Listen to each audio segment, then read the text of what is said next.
भूर्भुवः स्वः तत्सवितुर्वरेण्यं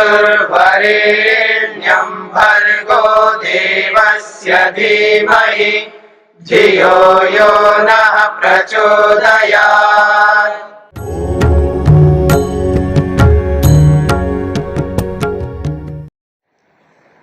हाँ जी, अब देखिएगा, ननु विमुक्तो न प्रवर्तेत सृष्टि भोगाय।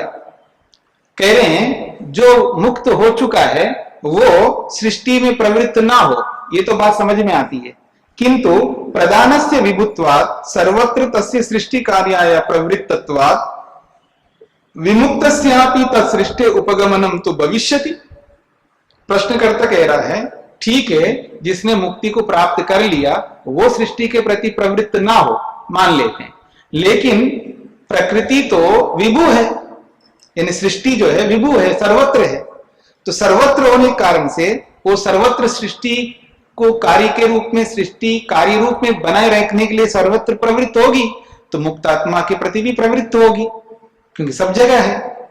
ऐसा प्रश्नकर्ता का प्रश्न है। तो उसका समाधान कर रहे हैं, न अन्योपसर्पणे अपि मुक्तोपभोगो निमित्त अभावात्। बहुत अच्छा उदाहरण दिया है, समझाया है। न अन्योपसर्पणे अपि,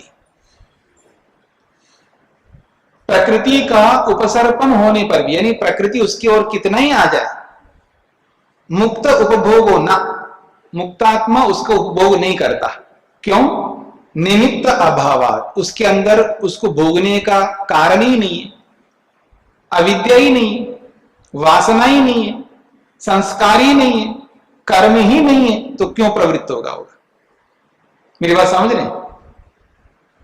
क्योंकि हम उसी में प्रवृत्त होते हैं जिसके हम संस्कार होते हैं, हम उसमें कभी प्रवृत्त नहीं होते जिसके बारे में संस्कार नहीं होते। अब कोई ऐसा उदाहरण मैं आपके सामने लाऊं तो आप उसमें प्रवृत्त नहीं होंगे। जैसे मैं आपके सामने कोई ऐसा विषय रखूं, किसी देश का कोई, कभी आपने सुना ही नहीं है, और उसके आपके सामने रखूंगा, आपकी प्रवृत्ति नहीं होगी उसमें, क्योंकि आपको पता ही नहीं उसके बारे में, ना उसके संस्कार है, पता नहीं क्या कुछ होगा ऐसा मान करके उसको आप हटा देंगे अपने मन से। लेकिन मैं वो विषय रखूं जो आपने कई बार भोगा है, कई बार देखा है, कई बार चखा है, कई बार उसके पीछे दौड़ा है, वो रखूंगा तो आप प्रवृत्त हो जाएंगे उसमें, ना चाहते हुए भी प्रवृत्त हो जाएंगे। हाँ, याद रखना। थोड़ी देर रोकते रहेंगे शर्म के कारण से, लज्जा के कारण से, कौन क्या सोचेगा मान करके, तो सब करने लगे तो तू भी कर ले भाई, सब जब कर ही रहे ना तो तू क्यों खाली रहे हो, तो तू भी कर लो, तो भी प्रवृत्त हो जाएगा। मेरी बात समझ रहे हैं? मान लो मैं आपको एक उदाहरण देता हूं, माहौल ही ऐसा है, सब गा रहे हैं, कोई भजन गा रहा है, कोई कीर्तन कर रहा है, कोई कुछ कर रहा है, कोई कुछ कर रहा है, सब गा रहे हैं। आपको तो गाना नहीं आता मान करके चले, इसलिए आप बच रहे हैं, पता नहीं मैं भी गाऊंगी या गाऊंगा तो कौन क्या सोचेगा, करते रहेंगे करते, लेकिन सब अपने अपने में धुन में लगे हुए हैं।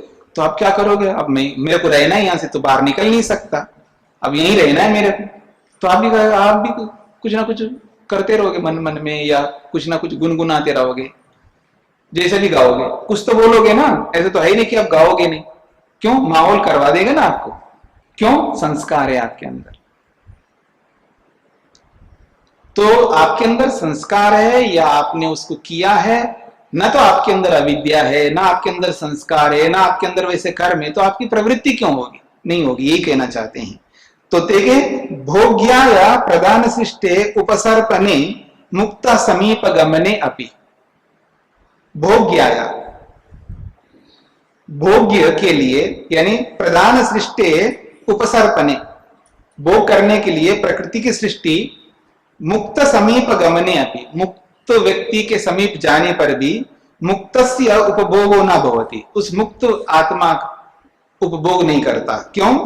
उपभोग निमित्त भूताया वासनाया अभावात्, उपभोग का निमित्त जो कारण बना हुआ वासना है, वो वासना ही उसमें नहीं है। वासना खलु विवेकात निवृत्ता, उसकी जो वासना है विवेक को प्राप्त करने से हट गई है।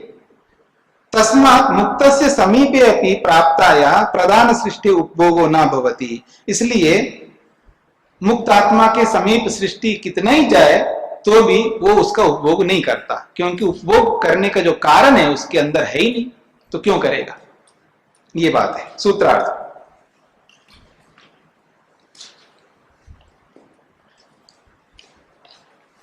प्रकृति से बनी हुई सृष्टि,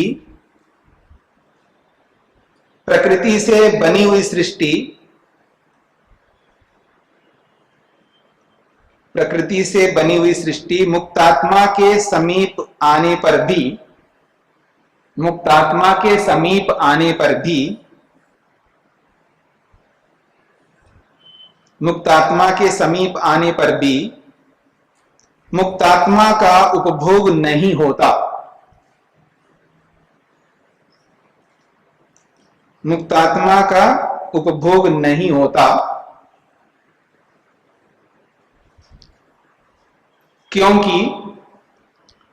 क्योंकि वासना रूपी निमित्त का अभाव होने से, क्योंकि वासना रूपी निमित्त का अभाव होने से।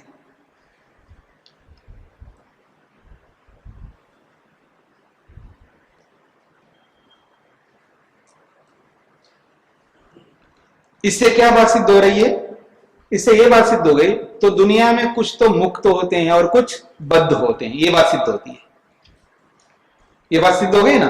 और इससे ये भी एक सिद्ध होती है, बहुत बड़ा सिद्धांत स्पष्ट होता है कि आत्मा एक नहीं है, आत्मा एक नहीं है, ये बात सिद्ध होगी। उसी बात को अगले सूत्र में स्पष्ट किया जा रहा है। एवं केचन मुक्ताः केचित् बद्धाः पुरुषाः सन्ति इत्थं पुरुष बहुत्वं व्यवस्थातः। एवं इस प्रकार से ये बात सिद्ध होती है, ये बात सामने आती है। केचन मुक्ताः, कुछ लोग तो मुक्त हो गए हैं, केचन बद्धाः, और कुछ हम जैसे लोग हैं, हम बद्ध अवस्था में हैं। इससे ये पता लगता है पुरुष बहुत्वम व्यवस्थातः, इस व्यवस्था से पुरुष बहुत्वम, बहुत सारे पुरुष हैं, ये बात सिद्ध होती है। तो मुक्त बद्ध व्यवस्थातः पुरुष बहुत्वम अस्ति, मुक्त और बद्ध की व्यवस्था से ये पता लगता है कि पुरुष यानी आत्माएं बहुत हैं। सूत्रार्थ,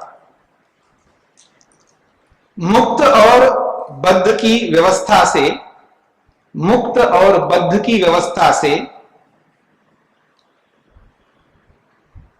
मुक्त और बद्ध की व्यवस्था से पुरुष बहुत्व की सिद्धि होती है।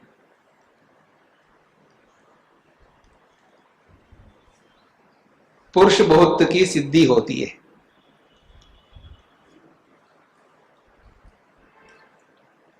देखिए, महर्षि कपिल स्पष्ट शब्दों में कह रहे हैं ना, आत्मा एक नहीं अनेक है। कह रहे हैं ना, आत्मा एक नहीं है अनेक है। ये बहुत अच्छा प्रमाण है। आशंक्य समाधत्य, अब इसके ऊपर प्रश्न करके समाधान किया जा रहा है।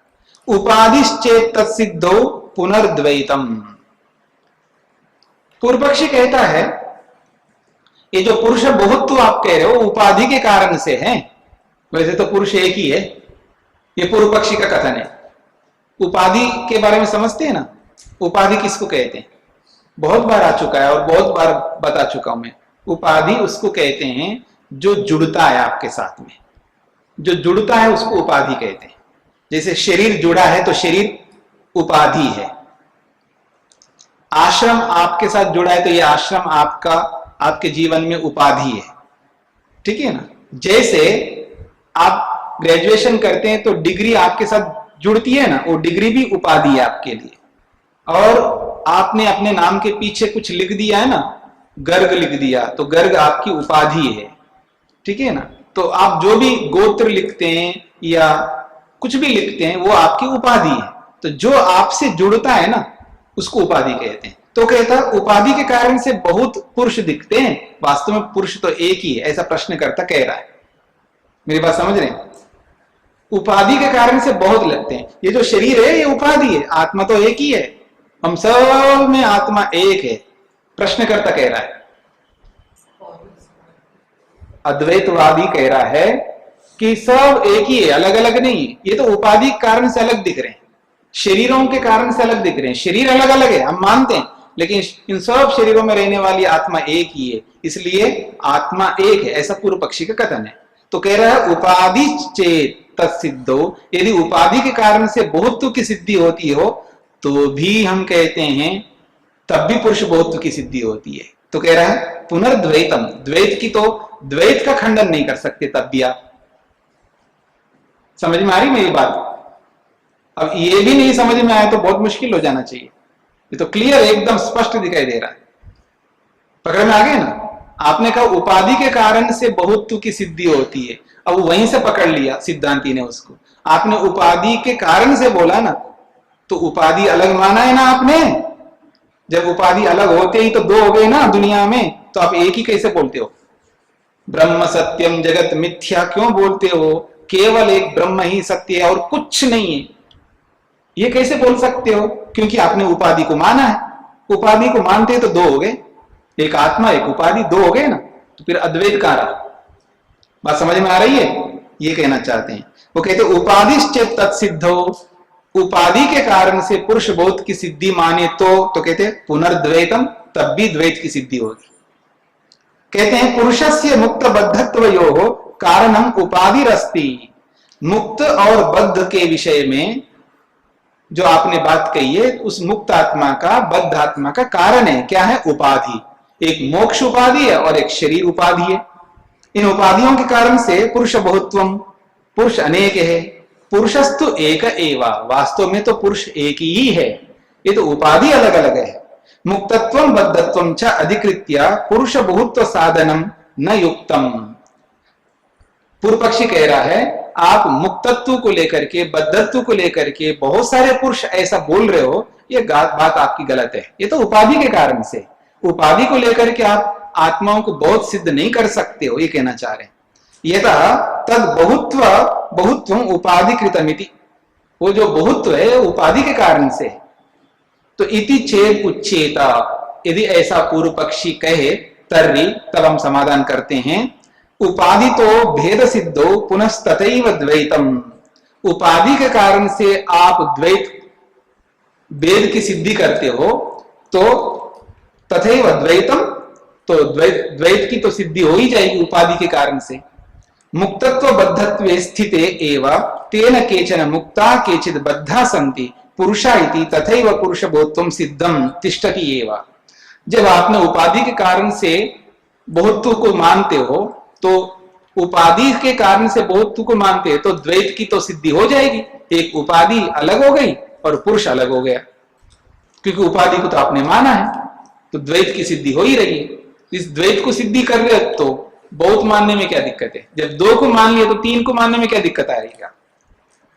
आप तो एक ही को मानते हो ना, दूसरा तो कोई है ही नहीं। ब्रह्म सत्यम जगत मिथ्या का मतलब है केवल ब्रह्म है, बाकी कुछ नहीं है, ये इसका मतलब है। और आपने उपाधि को माना, उपाधि को मानते दो आ जाएंगे, दो हो जाएंगे, और दो को मानते हो तो तीन को भी मान लो, क्या दिक्कत है? ये कहना चाहते हैं। सूत्रार्थ,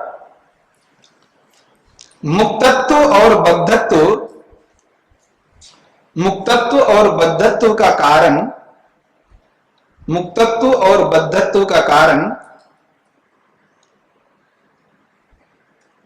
मुक्तत्व और बद्धत्व का कारण यदि उपाधि को मानते हो, यदि उपाधि को मानते हो,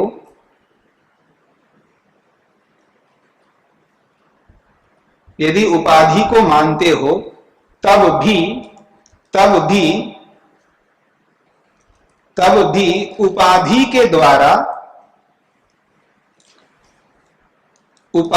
द्वारा भेद की सिद्धि होती है। उपाधि के द्वारा भेद की सिद्धि होती है।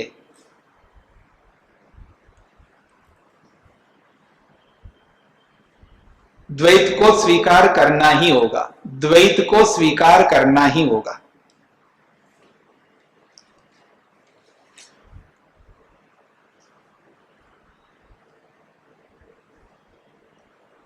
हाँ जी, अब एक प्रश्न किया जा रहा है, उपाधि न स्थिरा सतु खलु अविद्या कहा।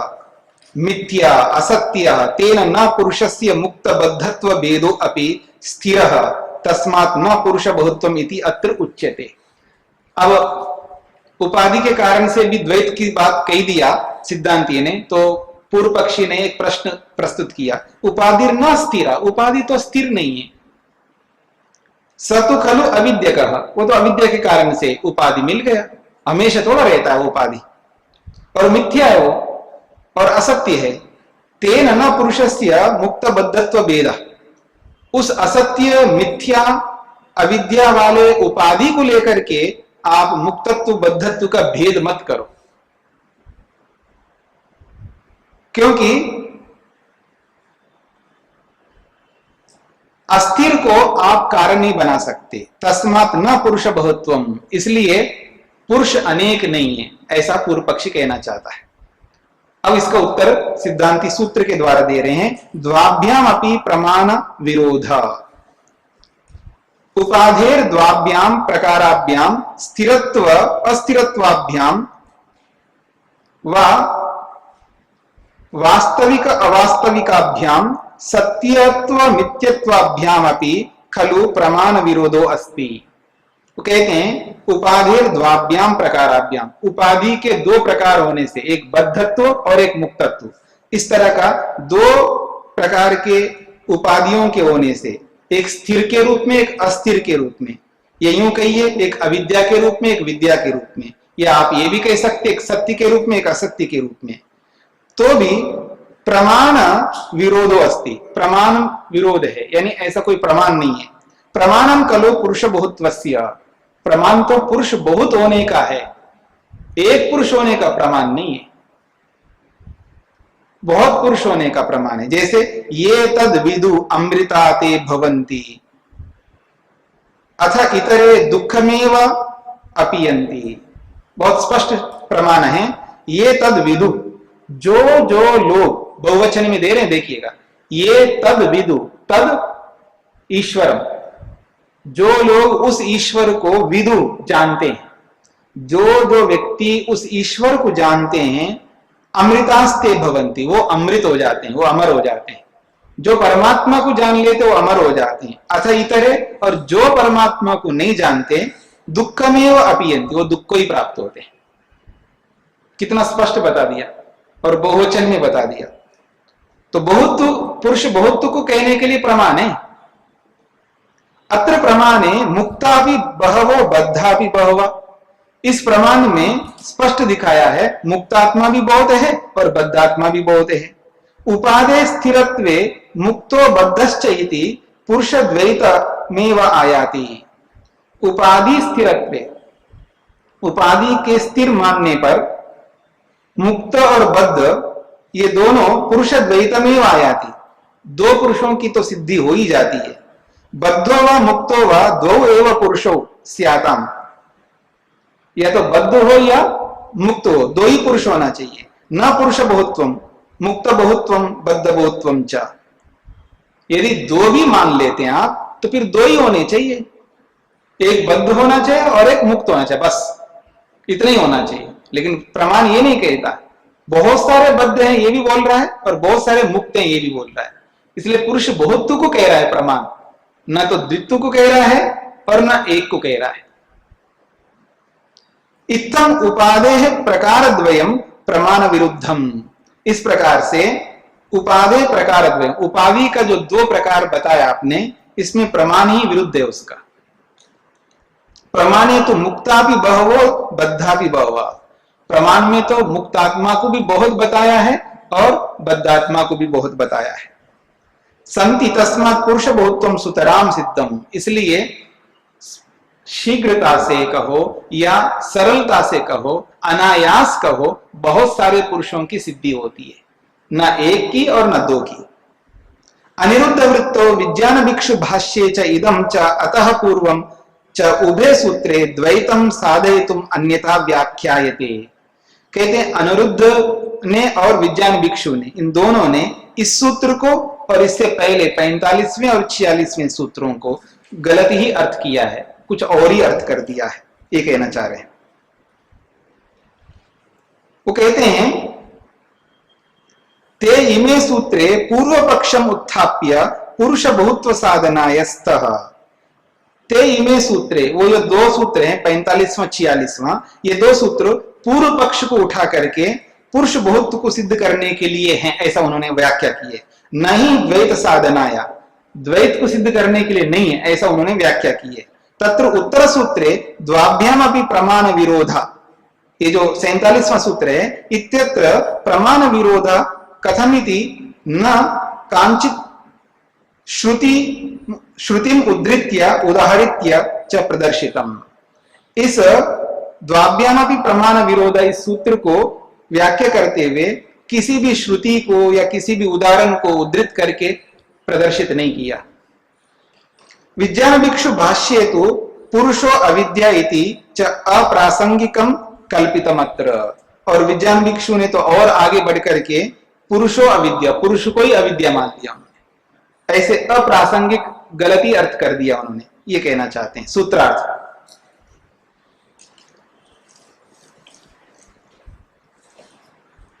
उपाधि को सत्य या असत्य कैसा भी मानो,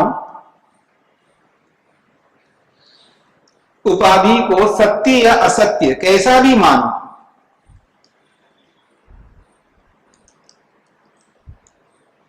तो भी प्रमाण से विरोध आता है, तो भी प्रमाण से विरोध आता है।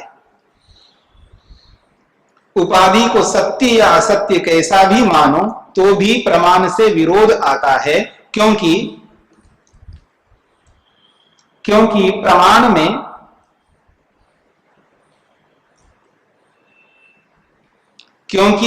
में अनेक बद्ध अनेक मुक्त स्वीकार किए गए हैं, क्योंकि प्रमाण में अनेक बद्ध अनेक मुक्त स्वीकार किए गए हैं।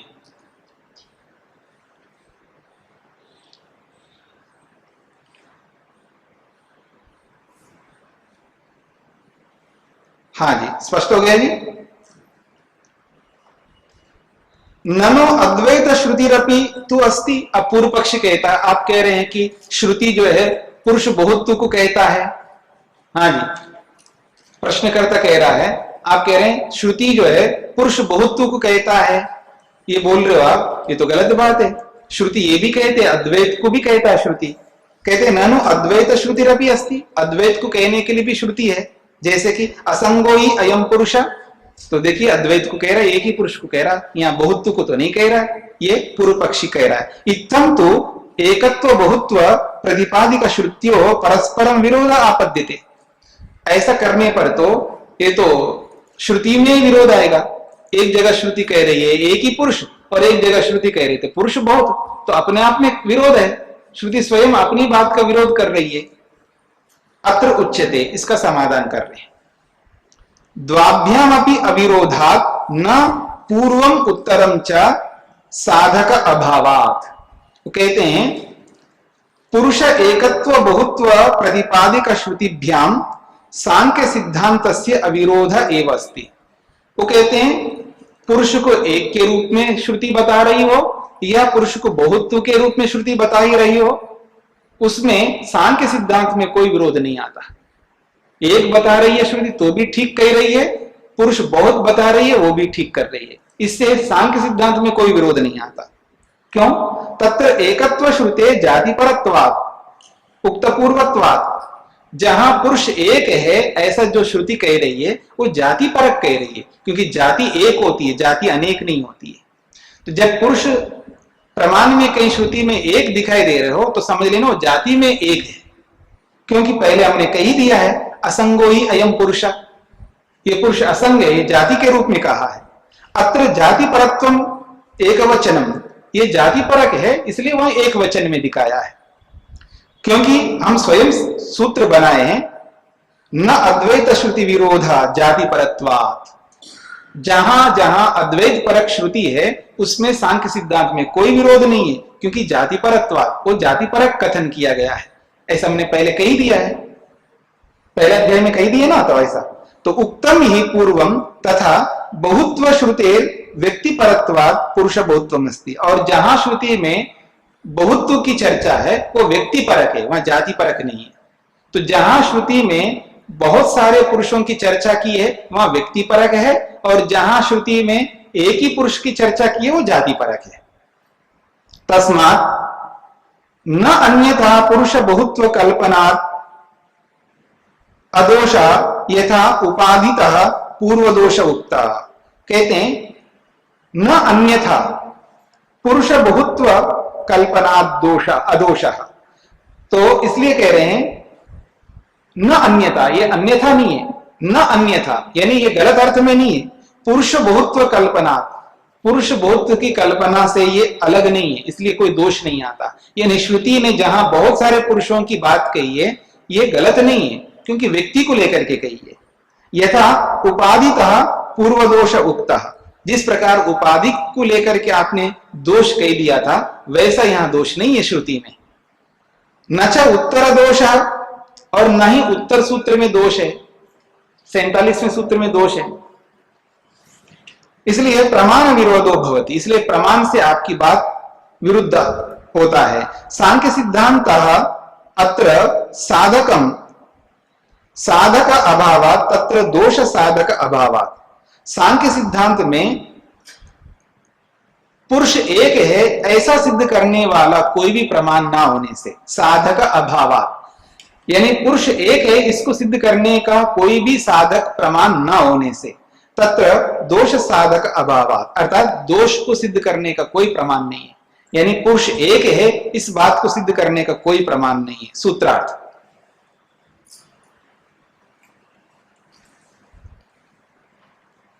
एकत्व बहुत्व रूप प्रतिपादक, एकत्व बहुत्व रूप प्रतिपादक, एकत्व बहुत्व रूप प्रतिपादक श्रुति से, एकत्व बहुत्व रूप प्रतिपादक श्रुति से सांख्य सिद्धांत का विरोध नहीं है, सांख्य सिद्धांत का विरोध नहीं है।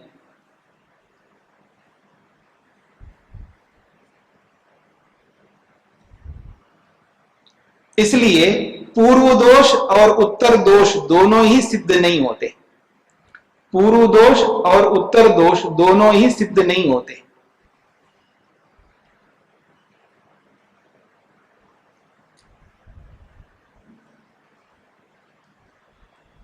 अर्थात 46वें वाले सूत्र में और 47वें सूत्र में ये दोनों ही दोष नहीं होंगे।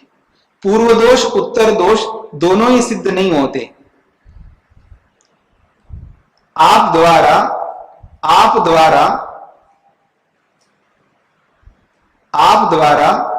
दोष सिद्ध करने वाला, आप द्वारा दोष सिद्ध करने वाला साधन रूपी प्रमाण का अभाव होने से, आप द्वारा दोष सिद्ध करने वाला, आप द्वारा दोष सिद्ध करने वाला प्रमाण रूप साधन का अभाव होने से,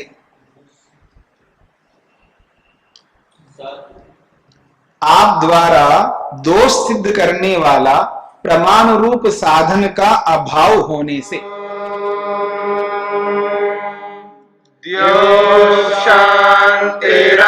शांतिरंतरिक्षं शांतिर्पृथिवी शांतिरापः शांतिरोषधयः